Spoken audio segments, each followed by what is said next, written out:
সম্মেলনের সম্মানিত সভাপতি সেরেতাজ শ্রদ্ধাভাজন ওলামায়ে কেরাম, সর্বস্তরের ইসলাম প্রিয় দেশপ্রেমিক ভাইয়েরা আমার, ইসলামী আন্দোলন বাংলাদেশ কি চায়? ইসলামী আন্দোলন বাংলাদেশ কেন করবেন? ইসলামী আন্দোলন বাংলাদেশের প্রয়োজনটা কি? এ সম্পর্কে আমাদের অনেকেরই জানা নেই, এমনকি খোদ মুসলমানদেরও জানা নেই।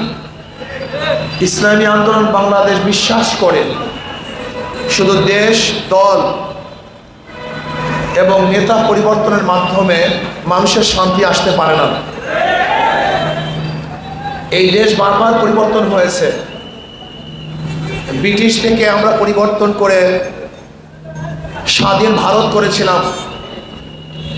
ভারত থেকে পরিবর্তন হয়ে আমরা পাকিস্তান করেছিলাম। পাকিস্তান থেকে ভাগ হয়ে আমরা বাংলাদেশ করেছি।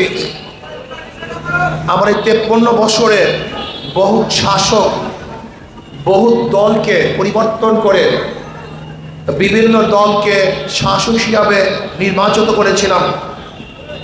আবার 2024 5ই আগস্ট ফ্যাসিস্টের বিরুদ্ধে আন্দোলন করে আমরা চতুর্থবার স্বাধীন হয়েছি।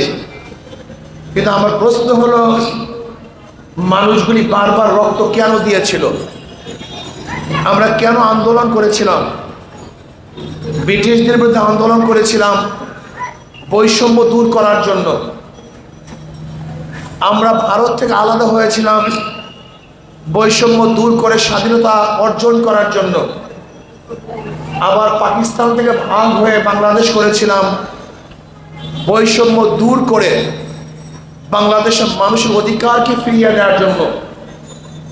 আপনারা হয়তো অনেকেই জানেন না, 71-এ দেশ ভাগ হওয়ার পিছনের স্লোগান কি ছিল? দেশ ভাগ হওয়ার স্লোগান ছিল সাম্য, মানবিক মর্যাদা, সামাজিক ন্যায় বিচার। কিন্তু 53 বছর পর্যন্ত আমাদের এই জনগণকে ভুল মেসেজ দেওয়া হয়েছে।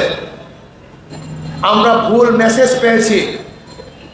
আমরা বলেছি 72-এর সংবিধান স্বাধীনতার চেতনা, এটা সম্পূর্ণ ভুল। 71-এ স্বাধীন হয়েছে, তাহলে 72-এর সংবিধান মূল চেতনা হয় কিভাবে? স্বাধীন তো আগেই হয়ে গেছি। কথা বুঝতে পারি নাই। আমি কি 71-এ স্বাধীন হয়ে গেছি, 72-এর সংবিধান রচিত হয়েছে।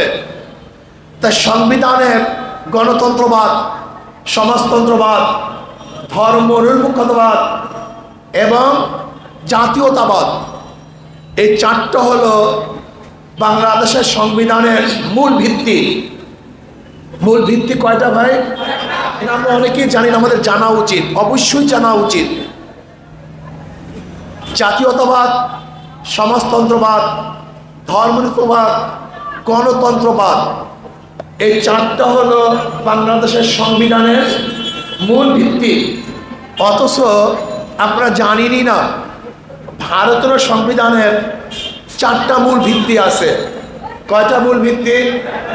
ভারতের সংবিধানের মূল ভিত্তি 4টা: গণতন্ত্রবাদ, সমাজতন্ত্রবাদ, ধর্মনিরপেক্ষতাবাদ, জাতীয়তাবাদ।